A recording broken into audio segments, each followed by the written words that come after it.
Bienvenidas y bienvenidos al CREAP, que creo que muchas y muchos de vosotros lo conocéis, porque muchas personas de las que estáis aquí habéis estado anteriormente aquí o nos seguís en redes o habéis venido a alguna visita, a algún evento. Pero bueno, para quien no, siempre hago una pequeña introducción de qué es el CREAP y cuál es nuestra misión, para que lo conozcáis. El CREAP es el Centro de Referencia Estatal de Atención Psicosocial para Personas con Trastorno Mental Grave, que pertenece al INSERSO, que es el Instituto de Mayores y Servicios Sociales.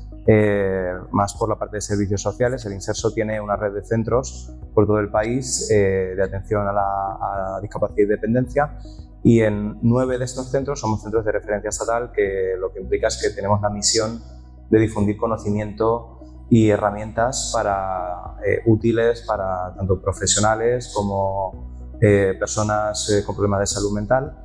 En nuestro caso, cada centro de estos de referencia está dirigido a una discapacidad concreta. Hay en Salamanca un centro de referencia estatal para Alzheimer, hay de daño cerebral adquirido en Madrid, enfermedades neurológicas, enfermedades raras, y este de aquí de Valencia para trastorno mental grave. Nuestra misión principal es la de difusión de conocimiento, pero también hacemos atención especializada mediante la cual desarrollamos guías de buenas prácticas, ponemos a prueba programas de intervención novedosos y todo ese tipo de trabajo tan importante para intentar colaborar al desarrollo del sector de la salud mental. Entonces, dentro de estos eventos de difusión de conocimiento, pensamos que podría ser de gran interés que viniese hoy a contarnos no solo lo que ha plasmado en su libro, ¿no?, sino su experiencia profesional, la doctora María Huerta Zarco, que bueno, la presento un poco. Seguramente ya entre vosotras y vosotros alguien que ya haya leído el libro y conozca algo sobre ella, pero por si acaso, bueno, os la introduzco un poco. María, que me ha pedido que no la llame doctora Huertas, ¿no?, que la tutee, la llame María. María ha dedicado su carrera a la lucha por los derechos de las mujeres y la transformación de la atención a la salud mental. Desde 1986 se ha desempeñado como jefa de servicio de salud mental del área 9 de la Comunidad Valenciana, donde ha impulsado un enfoque comunitario y centrado en la persona. Esto va muy en la línea del trabajo del INSERSO, porque el INSERSO está trabajando mucho en el modelo de atención centrada a la persona, haciendo acciones tanto genéricas en todos sus centros, promoviéndolo en los proyectos a nivel nacional, y en cada uno de los centros intentamos trabajar en esta línea. Entonces es algo que vibra mucho con nosotros, con nuestro trabajo, y para nosotros su trabajo es referente, ¿no? Su compromiso con la rehabilitación psicosocial la llevó a ser promotora y codirectora del Máster de Rehabilitación Psicosocial y Reinserción Laboral de Personas con Trastorno Mental Severo en la Universidad de Valencia durante casi 2 décadas. Pero su labor más allá del ámbito profesional lleva a que María ha sido una militante activa del movimiento feminista desde los años 70 y fue una de las fundadoras de la Asociación de Mujeres para la Salud en 1980, luchando por los derechos y el bienestar de las mujeres. En su reciente libro, del que venimos a hablar hoy, 9 nombres, María da voz a las historias silenciadas de 9 mujeres que fueron víctimas de la violencia psiquiátrica tras el cierre del manicomio de Jesús, Valencia. A través de esta obra denuncia cómo muchas mujeres fueron internadas en psiquiátricos simplemente por transgredir los roles de género de la época, y cómo los prejuicios y estereotipos han llevado a atribuir a las mujeres una mente más frágil. Como parte de una minoría ruidosa de profesionales, María se enfrentó a los métodos psiquiátricos opresivos y luchó incansablemente por liberar a las mujeres injustamente internadas, devolviéndoles sus derechos y validando sus experiencias. En resumen, María es una figura inspiradora que ha dedicado su vida a la salud mental comunitaria y a la defensa de los derechos de las mujeres. Su trayectoria y su valiente activismo nos recuerdan la importancia de cuestionar las injusticias, dar voz a los silenciados y luchar por un mundo más igualitario y compasivo. Es un verdadero privilegio tener hoy con nosotros a María Huerta Zarco, una psiquiatra, escritora y activista que ha dejado una huella indeleble en la lucha por la dignidad y la justicia en la salud mental y los derechos de las mujeres. Bienvenida, María.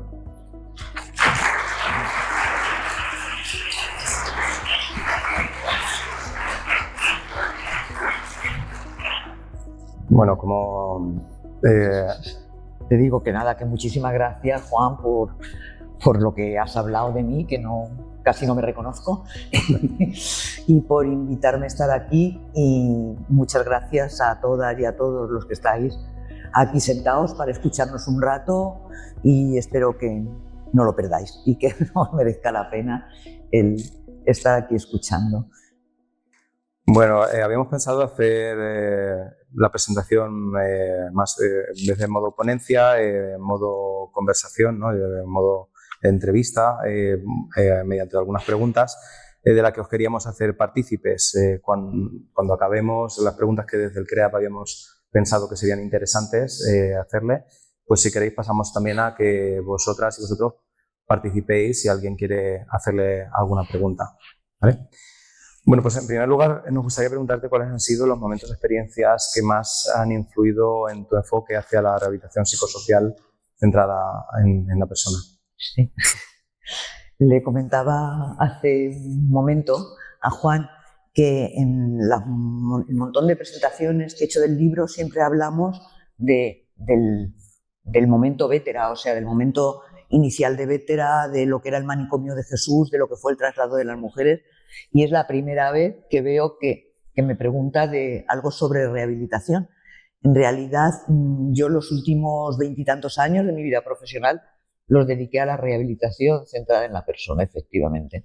Y digo centrada en la persona porque precisamente en la etapa del libro, una de las cosas que aprendimos y que nos ha durado durante toda nuestra vida profesional a muchas y muchos de los profesionales que estábamos allí, fue la importancia de cada una de las personas, la importancia de la palabra de esas personas, la validación de la palabra de esas personas, de su historia, de su vida, tal como ella la percibía y tal como él la percibía, de sus necesidades, de sus deseos, de todo este tipo de cosas. Y esto nos ha servido para que después, en todas las demás cosas que hemos ido haciendo, haya pervivido esa primera idea, ¿no? de la importancia de cada una de las personas. En realidad, cuando nosotros empezamos a hacer rehabilitación psicosocial, que era lo que llamábamos entonces, que fue en el año 94, con programas amplios, en aquellos momentos en Valencia no solo nos estaba haciendo, sino que no se lo creía nadie.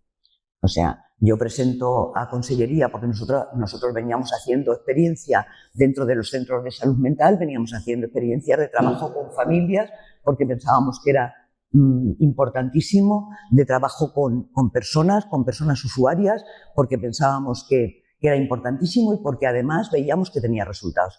Pero lo veníamos haciendo prácticamente sin personal, o sea, nos ayudaban alumnos de la Facultad de Psicología, personas voluntarias que colaboraban, porque sí se había hecho mucho trabajo comunitario y sí que en los pueblos donde estaba el área nuestra colaboraban muchas personas, y veíamos que lo poquito que hacíamos tenía unos resultados clarísimos y que facilitábamos la convivencia dentro de la casa y facilitábamos el que esas personas se pudieran mover dentro de los pueblos sin que la gente los mirara y sin que la gente hablara de esas personas, y veíamos que tenía resultado. Y entonces, bueno, sabíamos la experiencia italiana porque habíamos tenido mucha relación con ellos, y nosotros presentamos en aquellos momentos a Consellería de Sanidad y a la Diputación de Valencia programas, y además programas muy baratos, simplemente para tener 3 o 4 personas que se pudieran dedicar a este tipo de cosas.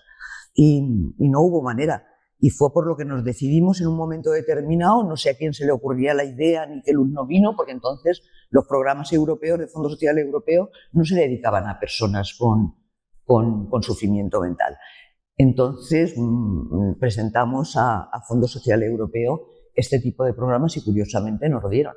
Que me ha hecho gracia lo del inserso porque en los programas europeos donde íbamos siempre a reunirnos para pedirlos era el Ministerio de Asuntos Sociales, donde estaba el inserso, o sea que salimos, empezamos la rehabilitación junto con ellos, con las mismas cosas.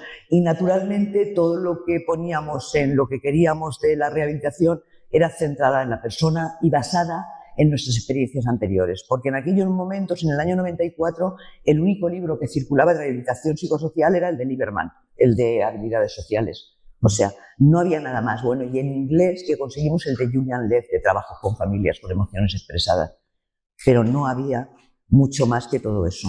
Pero la parte fundamental era el trabajo que habíamos hecho y que habíamos hecho en BETA y que seguíamos haciendo con las personas desde los equipos de salud mental, y el tener gente especializada y gente en unos centros. Desde el primer momento, el trabajo que planteamos en rehabilitación era trabajo con las usuarias, trabajo con las familias y trabajo con la comunidad, porque pensábamos que eran las 3 patas y que no había manera de prescindir de cada uno de ellos.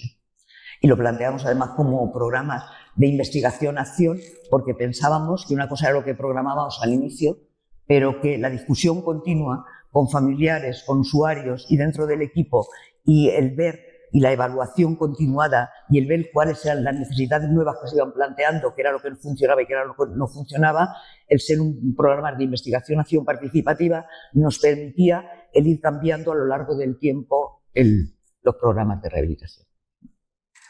Pues la verdad es que ha sido pionera junto con quien te acompañase en aquella época, ¿no? En Valencia, y la verdad es que es un honor. Sí, el trabajo con las personas que tienen un sufrimiento mental es básico para los profesionales, y el aprender de ellas es básico. O sea, yo creo que a lo largo de toda mi vida profesional, precisamente porque cada vez, o sea, la intención nuestra, la intención del equipo, y no hablo de mí, hablo del equipo en el que estaba trabajando, porque hemos funcionado de esa manera, ha sido siempre el atender a las necesidades de esas personas y además a las necesidades expresadas por ellas y por sus familiares, y el trabajar con ellas cómo se podía dar respuesta a ese tipo de necesidades.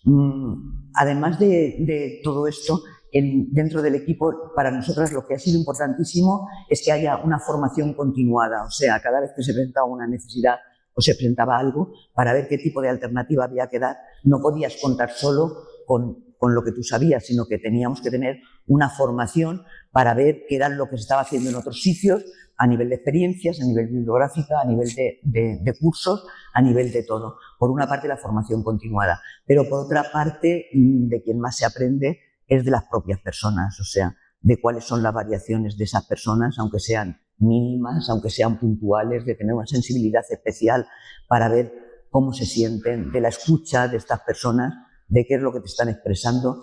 Esto es el aprendizaje mayor que, yo de lo que he aprendido les doy las gracias a todas las personas con las que he convivido durante estos años, porque he aprendido muchísimo de ellas. Muy bien. ¿Podrías compartir algún caso, alguna historia que ejemplifique el poder transformador de la rehabilitación? Sí. Pues mira, se me ocurre, por ejemplo, el poder transformador es todo. O sea, lo que pasa es que el poder transformador puede ir de 1 a 100. O sea, puede haber personas que la transformación de su vida sea completa, que vuelvan a tener un proyecto de vida total y una integración social, laboral, familiar fundamentalmente, con los vecinos, con las relaciones prácticamente como la que tenían o parecida a la que tenían anteriormente, y otras personas en las que pequeños avances pueden ser importantísimos. Entonces, para que sea más espectacular, a mí se me ocurre hablar de, por ejemplo, las personas que han llegado a integrarse laboralmente y a tener un trabajo normal.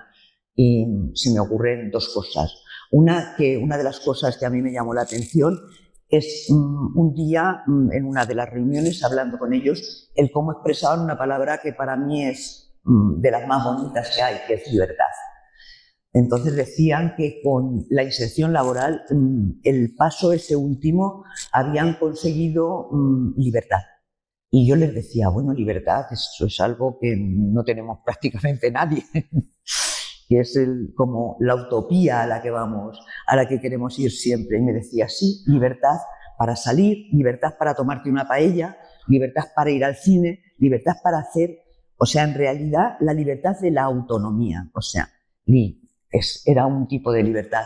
Otra de las cosas que era muy gracioso es, en el primer programa se creó una empresa social de jardinería, en la que además tenía las características de que funcionaban como jardineros totalmente ordinarios, se habían formado muy bien y han seguido formándose, de hecho continúa todavía, y hoy es una empresa que funciona en el mercado competitivo normal. Entonces estas personas llevaban una especie de monos verdes en su trabajo. Y un día que era día festivo, vi a uno de ellos y llevaba el mono verde. Gerardo, o sea, ¿por qué vas con el mono de trabajo en un día tuyo normal? Y dice, es que para mí el mono de trabajo significa muchísimo. Dice, mira, yo desde que llevo el mono de trabajo bajo en el ascensor y la gente que antes bajaba conmigo y no me hablaba, ahora me habla de las mismas cosas que hablan con los demás. De fútbol, del tiempo que hace, de cómo me va el trabajo, de qué me toca hacer hoy, de todo ese tipo de cosas. Voy al bar y hablo con la gente de las mismas cosas que hablan los demás. Entonces, para él, en esos primeros tiempos, el llevar un mono de trabajo era significativo de que había alcanzado lo mismo que cualquier otra persona en su entorno. Esto no quiere decir que el trabajo sea lo ideal, ¿eh? Yo cuando en los primeros programas de rehabilitación pusimos, siempre lo digo, pusimos como una de las finalidades, la inserción laboral, fue por obligación. O sea, en los programas de entonces de Fondo Social Europeo tenía que haber inserción laboral, tenía que haber un porcentaje de inserción laboral, pero yo no me lo creía, ¿eh? En los años 80 y tantos, yo además pensaba que ni siquiera era importante. O sea, bueno, pues el trabajo para algunas, como para mí o para mucha gente, puede ser muy satisfactorio y para muchas otras personas es un castigo. Entonces, no es esto la cosa más importante. Lo pusimos por eso, porque había que ponerlo para que no lo dieran. Y luego resultó que está muy bien para muchas personas, que hay muchas personas que les va fenomenal. Entonces yo siempre digo que en la inserción laboral lo que hay que hacer es facilitárselo a las personas que quieran y puedan. Las dos cosas, o sea, no hay por qué forzar nada ni por qué nada. Y además facilitárselo en el estrato y en las condiciones que quieran y en la especialidad que quieran. O sea, no. Estoy totalmente de acuerdo con la importancia de ayudarles a conseguir ese nivel de integración, ¿no? De llegar hasta la parte laboral. Y bueno, estoy de acuerdo con todo lo que has dicho y sobre todo me he quedado con una cosa que en los años que llevo trabajando en salud mental, que evidentemente no en el punto de comparación contigo, que serán 15 en total los que lleve yo, pero nunca he escuchado ese concepto asociado a esto, ni siquiera ni entre los profesionales de aquí, ni de otros sitios, ni del Inserso, ni de la propia facultad, que es la libertad. O sea, asociar todo lo que hacemos a la libertad me parece muy bonito como concepto, muy bello y muy auténtico, o sea, muy acertado. Mira, nosotros, por ejemplo, el Inserso tiene, igual me estoy enrollando, pero la verdad es que prefiero que esto sea más una conversación, ¿no? que sí, algo tan cerrado como una entrevista, ¿no? Y porque, bueno, de tus palabras pues me evocan cosas, ¿no? Entonces la libertad, estaba pensando que está muy asociado directamente con casi todas las líneas estratégicas del Inserso que tiene actualmente, que son desinstitucionalización, autonomía, accesibilidad, generación de conocimiento. El conocimiento nos hace libres, ¿no? No tener barreras arquitectónicas o problemas de accesibilidad, incluso cognitiva, de accesibilidad de cualquier tipo. Cuantas menos barreras tenemos, más libres somos para movernos también. La autonomía, no depender de una institución, esta desinstitucionalización. Todos estos conceptos que para el Inserso son líneas estratégicas de trabajo fundamentales para ayudar a las personas, todas van relacionadas, van dirigidas a darle libertad a la persona. El concepto de ligar todo esto a la libertad es una cosa que, bueno, pues para eso estáis las personas más veteranas, ¿no? Que tenéis ese concepto después de tanto tiempo, de poder resumirlo y encontrar la clave, lo más importante, ¿no? De todo esto, de todo lo que hacemos. Y ha sido muy ilustrador para mí que introduzcas ese concepto ligado a esto, porque es totalmente así, vamos, y me gusta mucho que lo nombres. Queríamos preguntarte también, digo queríamos porque, pues, sí, siendo sincero, estas preguntas no las he preparado yo. Tenemos aquí un equipo de trabajo genial. En gestión de conocimiento tenemos 4 personas que son súper cracks y nos han preparado unas preguntas muy acertadas relacionadas con tu trayectoria profesional, que bueno, evidentemente pues cuando las pasaron me parecieron muy bien, pero por eso hablo en plural de que queremos preguntarte, porque no solo te lo quiero preguntar yo, te lo queremos preguntar como equipo. Desde tu perspectiva, ¿cuáles son las barreras del sistema y las barreras de la sociedad que crees que más obstaculizan al trabajo en rehabilitación psicosocial? ¿Y cómo podríamos, que están en nuestra mano para poder combatirlas?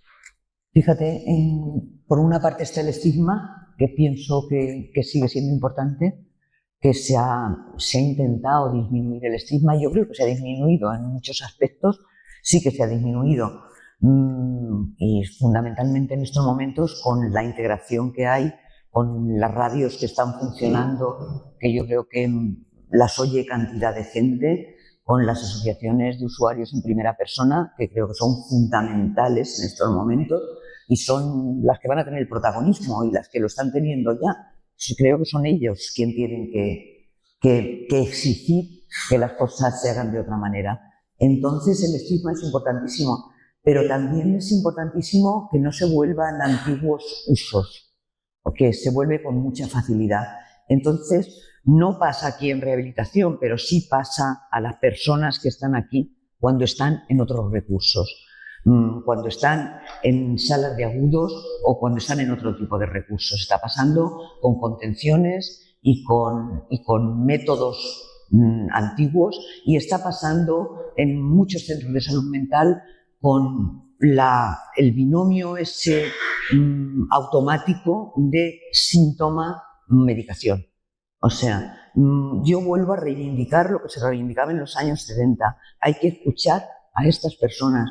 En realidad, cada vez es más difícil, o sea, cada vez tenemos menos recursos en montones de sitios, en equipos de salud mental y todos estos sitios. Cada vez la gente se escucha menos, en general, en la calle. Pues yo sigo reivindicando la escucha.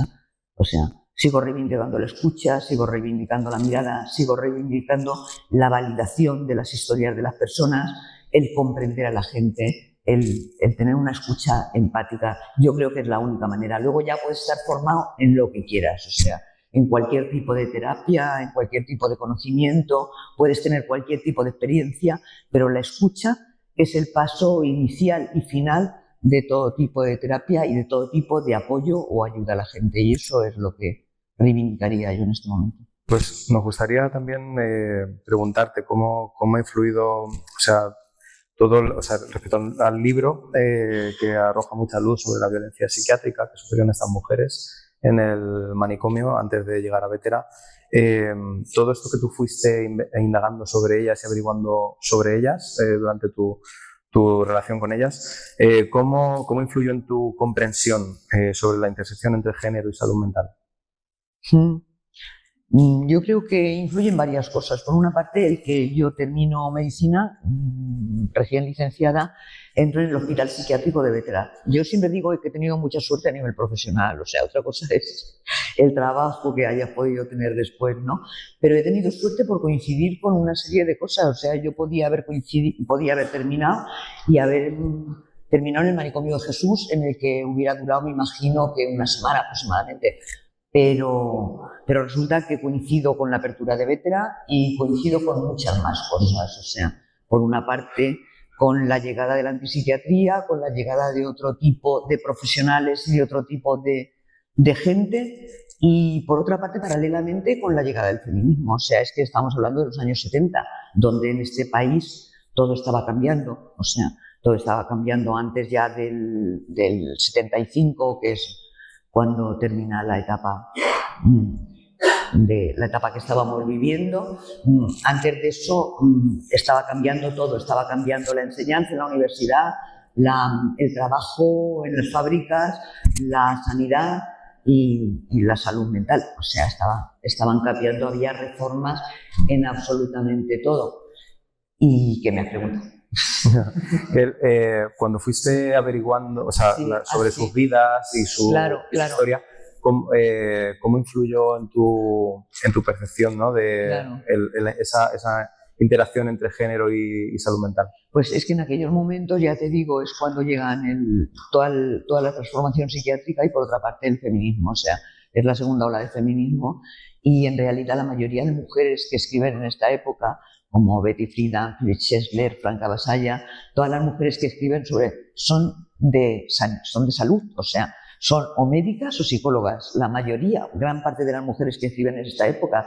Entonces se está viviendo el feminismo desde la salud y se está viviendo el feminismo desde la crítica de cómo a las mujeres, o sea, no se les ha escuchado, se les ha considerado histéricas y locas y irrazonables y por lo tanto no tienen derecho a participar ni en la vida pública, ni en la vida política, ni en la vida social, ni de ir a la universidad, ni hacer absolutamente nada, precisamente basándose en su debilidad mental y en su mal funcionamiento mental. O sea, que es que vienen asociadas las dos cosas.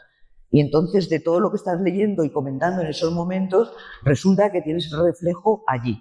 O sea, lo tienes allí delante de tus ojos, ¿no? O sea, mujeres que vienen del manicomio de Jesús, que se han pasado 30 años encerradas, maltratadas, privadas de libertad, privadas absolutamente de todo. O sea, las que tenían hijos de sus hijos, las que tenían hermanas de sus hermanos, de su familia, de su pueblo, de sus amigos, de sus relaciones, absolutamente de todo, privar de todo, maltratadas. Y muchas de ellas, concretamente en un estudio que hicimos, prácticamente el 50%, únicamente por transgredir los roles que se les habían impuesto. O sea, mujeres que se habían pasado 30 años en el manicomio por tener un hijo soltera, por pintarse demasiado, porque en aquellos momentos el marido tenía otra pareja y quería quitarse a la mujer de en medio.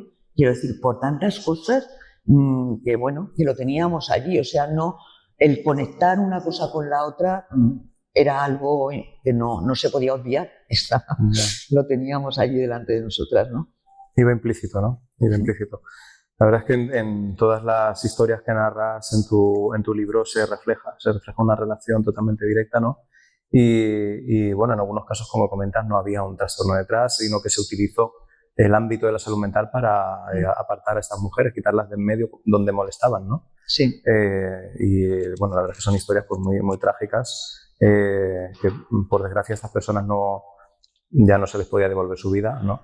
Pero por suerte pues aquella transición que hicisteis pues ayudó mucho a que eso hoy en día no pase. Hoy en día, esto para las personas que lo oímos, que lo leemos, es algo que no nos gustaría ver, ¿no?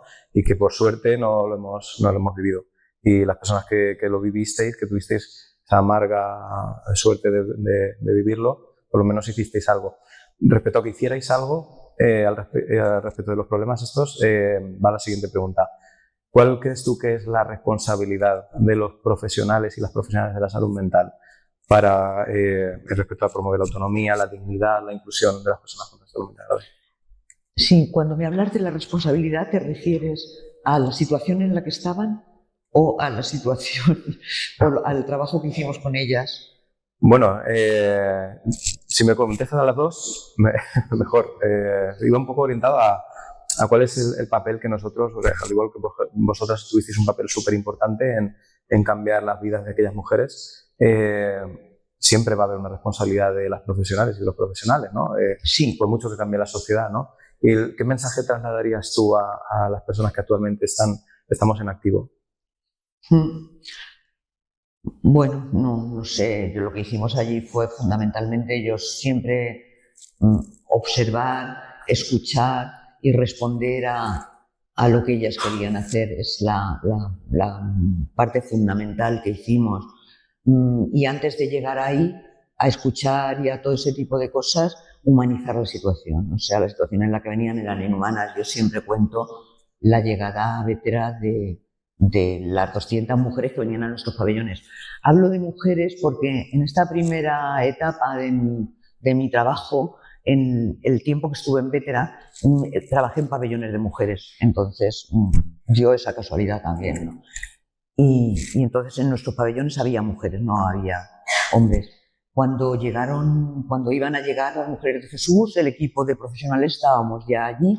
Eran unos días antes, nos lo dijeron, van a llegar 200 mujeres de Jesús a Vétera. Y intentamos los días antes preparar como una fiesta, algo, porque estas mujeres iban a venir a vivir allí. Iba a ser su casa durante un tiempo y queríamos que estuvieran lo más a gusto posible y que con nosotras tuvieran la mejor relación posible, todo este tipo de cosas. Y entonces hablamos de poner música, de recibirlas de una en una, de ir a recogerlas al sitio donde llegaran, todo este tipo de cosas, de enseñarles sus habitaciones, decirles que si querían había habitaciones de 1 y 2 camas, si querían dormir solas o con alguna compañera y tal. Y bueno, cuando llegaron los autobuses con todas estas mujeres a las que no se les había dicho ni dónde iban, ni que se iban de un sitio para otro. Y cuando fuimos a recogerlas nos encontramos con la sorpresa de que no sabíamos si estas mujeres eran mudas o sordas o qué les pasaba, porque ni contestaban cuando les hablábamos, ni siquiera nos miraban a la cara, miraban al suelo. Algunas estaban temblorosas durante el tiempo que estaban allí, otras no podían ni andar y había que ayudarles a bajar, la mayoría de ellas, a pesar de que algunas eran jóvenes, podían tener 40 años o 50, y lo único que intentaban cuando entraban en el pabellón es buscar un sitio donde sentarse, o bien una silla o bien un rincón del pabellón donde sentarse en postura fetal y seguir allí. La incomunicación era absoluta, absoluta, y eso es esa es la situación en la que empezamos a trabajar. Por eso digo que antes de escucharlas y de escuchar sus historias y de saber cuáles eran las necesidades y qué era lo que ellas querían realmente, a partir del momento en el que estaban, pasó un tiempo en que lo que tratamos únicamente es de humanizar la situación, o sea, de retirarles la cantidad de tratamientos indiscriminados, abusivos y día a día, sin que nadie las viera, habían estado teniendo durante los últimos años, desde los años 50, que se inventa el primer medicamento psiquiátrico, la dopirofenona. Y no, el largacil es otro, la clorpromazina. Y eso fue por una parte, y enseñarlas las mínimas cosas de autonomía, a comer con cubiertos que no habían utilizado nunca, a ducharse que no se habían duchado nunca y que la duchaban con mangueras, a convivir, a expresarse, a estar la una al lado de la otra y poderse mirar a la cara y poder hablar, porque las cosas iban a cambiar, porque en realidad cuando tú estás encerrada y cada día es exactamente igual que el anterior y sabes que te levantas por la mañana, qué es lo que vas a hacer ese día y qué es lo que vas a hacer al día siguiente, y además de eso llevas tratamientos tremendos, en realidad no tienes ningún interés en compartir nada porque no tienes nada que compartir. Ni siquiera tienes una carta de un familiar que no se recibían, ni una fotografía que enseñarle a la de al lado porque no tenían nada personal para decirle, esta es mi hermana. No tienen absolutamente nada, o sea, en esa carencia absoluta de absolutamente todo, no tienes nada que decirte. Cuando eso se empieza a rellenar, y se empieza a rellenar de cosas, se empieza a rellenar también de recuerdos, y se empieza a rellenar también de esa parte de tu vida agradable que sí que has tenido y que sí que has vivido. Y entonces ya tienes cosas que contarle al de al lado, y sí tienes cosas que contar al resto de las personas. Entonces... Muy bien, pues yo la verdad es que de tu libro me impactaron anécdotas como que bajaban del autobús con solo un papel en el que un psiquiatra o una psiquiatra había escrito unas pocas líneas, ¿no? Sí. Como resumen de 30 años de vida, o con la bata, sin maletas, sin nada, ¿no? Sí. Y eso era el resumen de toda una vida encerradas, ¿no? Eso me impactó mucho.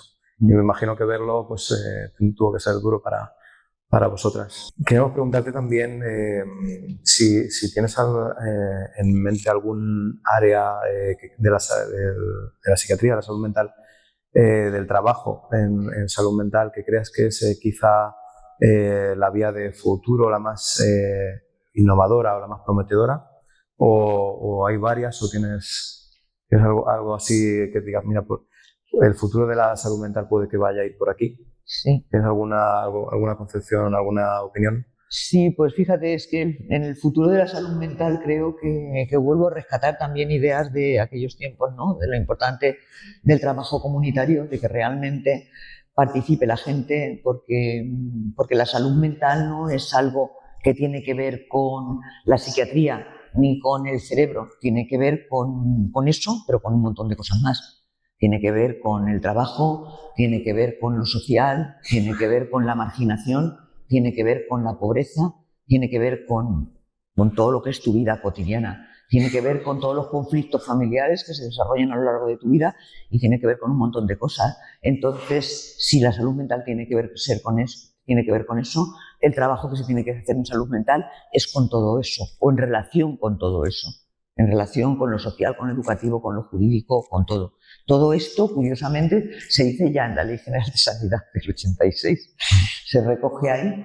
Lo que pasa es que nunca se ha llevado a cabo, solo por algunos equipos y durante determinadas etapas, este tipo de cosas. Pero yo creo que hay que volver al trabajo comunitario, hay que volver a escuchar a la gente y hay que volver a escuchar a las personas, a las familias, a los vecinos, a todo el mundo, y trabajar conjuntamente con ellos, tanto en programaciones, en alternativas, en trabajos, en todo este tipo de cosas. Yo creo que va por ahí.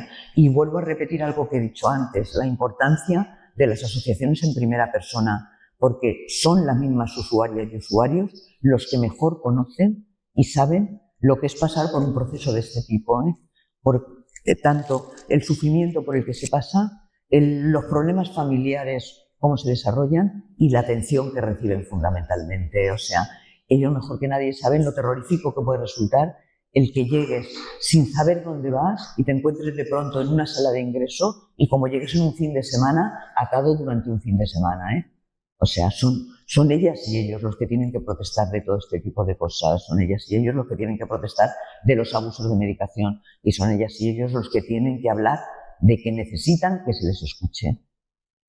Y que se escuche y que se sepa el tipo de apoyo que ellos quieren que se les dé. Yo creo que en estos momentos es algo fundamental. Ya que nombras a las personas que sufren los problemas de salud mental y sus familias, ¿qué consejos les darías a esas personas y a sus familias desde tu experiencia?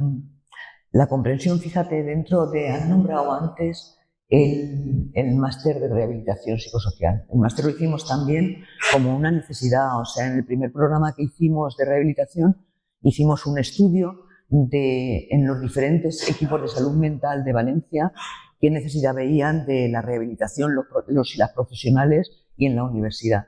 Y entonces todo el mundo había oído hablar de rehabilitación psicosocial, pero en realidad nadie sabía exactamente qué era lo que se estaba haciendo y en qué consistía. Y fue cuando se nos ocurrió el introducir el primero, que fue el primero de España, el máster de rehabilitación psicosocial que se empezó a realizar aquí en Valencia. Y que al estar financiado por Fondo Social Europeo tuvimos la gran suerte, claro, de que teníamos dinero para poder pagar a entonces ya en el segundo programa, autores o creadores de cantidad de la metodología que se estaba utilizando en rehabilitación psicosocial. Entonces, entre otros, vino Julian Lev. Lo digo por lo de las familias, o sea, cuando ves a Julian Lev, que no solo vino al máster, sino que hizo prácticas y estuvo en nuestro programa trabajar con las familias, entiendes de qué manera se pueden realmente trabajar con toda la conflictiva familiar que se da a partir de que haya una persona que de alguna manera distorsiona la dinámica en un momento determinado, la dinámica de la familia, ¿no? O sea, cómo esta persona hablaba y se dirigía a las familias desde la comprensión absoluta, desde la validación total de lo que estaban haciendo, aunque estuvieran haciendo en aquel momento un disparate, empezaba diciendo: yo te entiendo, o sea, entiendo que en tu situación la única manera que has tenido de reaccionar ha sido esa. Pero a partir de ahí vamos a empezar a trabajar para ver si podemos ver las cosas de otra manera y entenderlas de otra manera, ¿no? O sea, cómo trabajaba con las emociones, con estas personas, desde una humildad y desde una posición totalmente de comprensión y de validación de lo que tenían. Entonces, yo creo que el trabajo con familias es importantísimo. O sea, las familias somos las primeras que muchas veces no entendemos qué es lo que pasa, o somos las últimas que entendemos qué es lo que pasa en nuestro núcleo, ¿no? Hay un problema de una enfermedad, de un hijo, de cualquier tipo de enfermedad, y creo que muchas veces reaccionamos o no queriéndonos darnos cuenta o dándole una importancia exagerada a lo que tiene, de cualquier tipo de enfermedad somática. No te quiero ya decir con los problemas de toxicomanías o simplemente de orientación sexual de cualquiera de las personas, de cualquier cosa. Y entonces muchas veces sí que necesitamos ayuda para poder valorar aquello realmente en la importancia que tiene y poder saber que se puede asumir pues con un cambio en la estructura de relaciones, con un cambio de mentalidad, y muchas veces las familias son súper comprensivas, porque lo que quieren, en última instancia, es el bien de esa persona, aunque muchas veces la forma en que se reaccione sea la más perjudicial para esa persona. Entonces yo creo que a las familias hay que ayudarlas a que su forma de reaccionar sea para comprender a cada una de las personas que hay allí. Y a los usuarios y usuarias, a las personas con sufrimiento mental, exactamente lo mismo. O sea, es entenderlos y ayudarlos a que se integren en esa dinámica. Bien. Y más en concreto en el caso de las mujeres que tienen problemas graves de salud mental, como persona promotora muy influyente en el movimiento feminista, ¿cómo consideras que deberíamos ayudar a empoderar a las mujeres que sufren problemas de salud mental? Sí, sí. Sí, no soy yo nada influyente en el movimiento. Llevo toda la vida ahí y ahora yo creo que ya influyen todos en estos momentos. El movimiento feminista es súper amplio. Y no es ya las mujeres que éramos antes, que nos conocíamos la mayoría, pero ahora ya es súper amplio y yo creo que las influyentes realmente en estos momentos son la gente más joven, que son las que tienen por delante el futuro. Las mujeres más jóvenes. Y me has preguntado cómo se puede hacer. ¿Cómo podemos empoderar a las mujeres con problemas de salud mental que tienen, pues, además del estigma de salud mental, pues que todavía hay coleando machismo en el sector, en la sociedad, que tienen pues ese doble hándicap que a veces son más criticadas todavía o peor entendidas todavía que un hombre en la misma situación también con un problema de salud mental? Claro, las mujeres que tienen sufrimiento mental, el problema como mujer, aparte del estigma por tener una enfermedad mental, el problema como mujer se agudiza tanto en su origen, muchas veces, como en sus consecuencias. Quiero decir, hay cantidad de mujeres que en el origen de su sufrimiento ya está el que hayan tenido un tipo de discriminación o un tipo de violencia, no únicamente violencia física, sino de violencia psicológica, tanto en el trabajo o en la educación, lo que ahora llamamos bullying, o en montones de estratos, porque realmente la violencia se puede recibir en cualquier lugar en el que te mueves. Y posteriormente, cuando has tenido cuando tienes un sufrimiento mental, y hablo ya de cosas leves, como puede ser, o leves, pero que causan mucho malestar, como puede ser la depresión, o la ansiedad, o las fobias, o la fibromialgia, o cantidad de cosas, posteriormente también reciben muchas veces una respuesta de tipo violento contra ellas. Y digo de tipo violento porque el mundo está preparado para eso. O sea, el paradigma patriarcal en el que seguimos viviendo, a pesar de todo el movimiento feminista en el que estamos, es un paradigma de violencia contra las mujeres. Es un paradigma de violencia porque no es únicamente tu falta de participación, es tu falta de escucha. Cuando una mujer habla, no se le escucha como se escucha a un hombre. Eso está estudiado ya en nivel médico y a todos los niveles. O sea, cómo se escucha de diferente manera a las mujeres, cómo se investiga sin hacer una discriminación entre cómo afectan las cosas a los hombres y a las mujeres, tanto los fármacos como cualquier tipo de terapia, cómo no se tiene en cuenta cuál es la posición que ocupa la mujer, cómo los cuidados siguen estando en manos de las mujeres mayoritariamente, y digo mayoritariamente porque podemos decir, hay cantidad de gente joven que reparte cuidados, hay cantidad de hombres que están compartiendo unos con otros cantidad de cosas, pero eso no es mayoritario. Eso hay que entenderlo. O sea, no es mayoritario a nivel mundial, pero ni siquiera es mayoritario a nivel de nuestro país. No nos equivoquemos. Y entonces las mujeres siguen teniendo a su cargo mayoritariamente los cuidados integran desde una persona que tengas enferma a tu alrededor y que te toca a ti, hasta padres, suegros y familiares, y las enfermedades y la responsabilidad de todo lo que tiene que ver con el núcleo familiar. Estoy totalmente de acuerdo que no se trata solo de empoderar a las mujeres que sufren problemas de salud mental, sino también a las cuidadoras, ¿no? Que también son, como tú dices, Como bien dice una Y mayoría. perdona, y no te he hablado de lo del empoderamiento de las mujeres. Yo creo que eso es fundamental. O sea, el que las mujeres sepan que su situación no es por ellas, sino que depende de una serie de circunstancias y de un paradigma en el que viven, que las ha colocado en ese lugar, y que sepan que se pueden dar pasos adelante y que cualquier paso que se da adelante es importante. Todo eso influye en el empoderamiento de las mujeres. Y sí que hay que, sí, son ellas que se tienen que empoderar. Fundamentalmente es darles la opción de que... Sí, totalmente de acuerdo.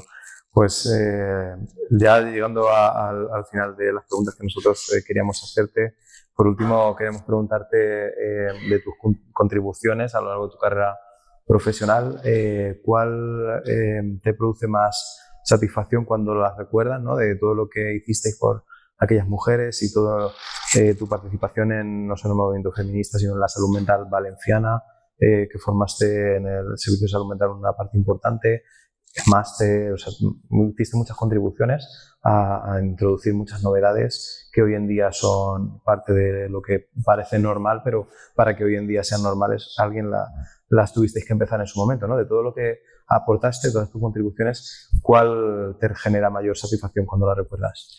Sí, fíjate, todo lo que hemos hecho a lo largo de este tiempo, que efectivamente sí que ha sido novedoso a lo largo del tiempo, sí que hemos mantenido el atender siempre a las necesidades de la gente por parte del equipo.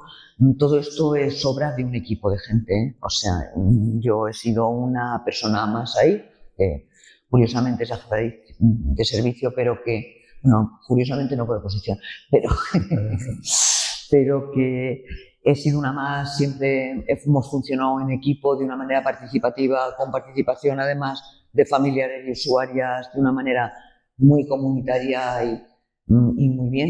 Y no sabría quedarme con una parte de todo esto. Quiero decir, yo lo único que puedo decir es que mi vida profesional ha sido muy satisfactoria. O sea que cuando se dice, a veces te preguntan, y tanto lo del miedo a los enfermos mentales como, bueno, ha debido ser muy triste o muy duro, yo me lo he pasado fenomenal. O sea, ha sido una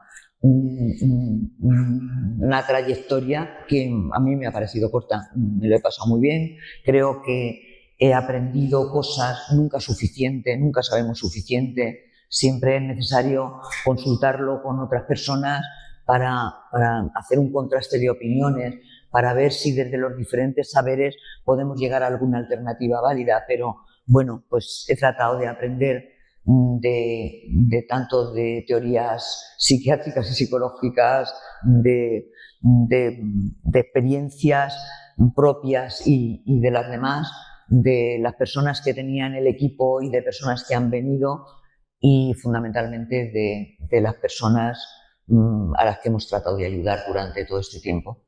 Pero ya te digo, o sea, no me quedo con una cosa, me quedo con todo. Genial, genial. Al final has disfrutado tu vida profesional. Pues ha sido un placer poder hacerte estas preguntas y no quiero ser egoísta y acaparar toda la oportunidad de hacerte preguntas. Entonces ahora vamos a dejar la oportunidad de si alguien tiene curiosidad de preguntar, tanto de su trayectoria profesional interesantísima como del propio libro, que bueno, pues como imagino, pues algunas de vosotros ya lo habréis leído y los que no lo hayáis leído, pues evidentemente Leerlo. os animamos a que lo hagáis porque bueno, es un libro, desde la experiencia de haberlo leído, súper fácil de leer porque bueno, son las historias de 9 mujeres que están contadas, por ejemplo, pues, alrededor de 10-15 páginas cada una y con un lenguaje muy comprensible, sin tecnicismos, muy humano, muy emocional, muy desde la perspectiva de una persona. No está narrado como de profesional a profesional, está narrado de persona a persona, ¿no? Entonces habla María aquí de su experiencia, de cómo ella lo vivió, ¿no? El ayudar a estas 9 mujeres. Y súper interesante la forma de narrar. Parece que haya sido novelista de toda la vida, porque se hace muy entretenido. Aparte de que las vidas son, bueno, en sí mismo las propias historias de estas mujeres parece una película de cada una de ellas. Sí. O sea, os lo recomendamos, evidentemente, muy encarecidamente. Para quien quiera, bueno, María ha traído algunos libros. Ahora, después de las preguntas, si alguien ha traído su libro, ella pues nos ha dicho que dará el favor de firmar libros para quien quiera. Yo, si me haces el honor, me gustaría que firmaras el mío también. Y si a alguien le gustaría adquirirlo, hay aquí algunos ejemplares, si se lo quiere llevar firmado. Vuelvo a deciroslo, muchísimas gracias a todas y a todos por escuchar y por haber compartido aquí con nosotros este rato.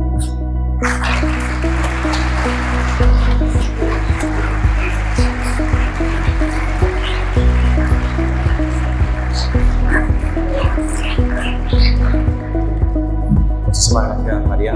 Ha sido un honor tenerte aquí. He de decirte que en los 7 años y medio que llevamos de actividad, este ha sido el evento en el que más interés ha mostrado el público. La ronda de preguntas ha durado más que nunca. Me alegro. Lo cual es muy significativo, ¿no?, del interés que suscita tu experiencia profesional. Y nada, pues una vez más dar las gracias a todos los que habéis venido. Ahora María va a tener un poco la deferencia de firmar el libro a quien quiera acercarse, y para los demás, pues muchísimas gracias por venir y espero que seguir viéndoos por aquí. Un saludo.